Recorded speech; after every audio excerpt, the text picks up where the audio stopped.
Hello, in this video I want to show you how to install Microsft Edge browser on TCL 40SE.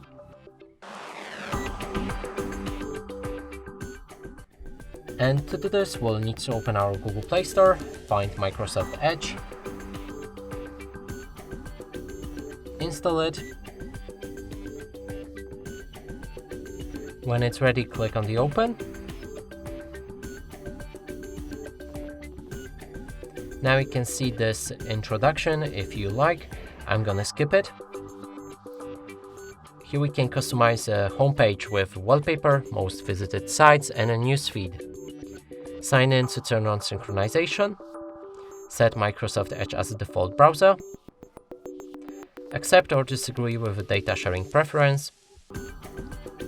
And from here, the browser is ready.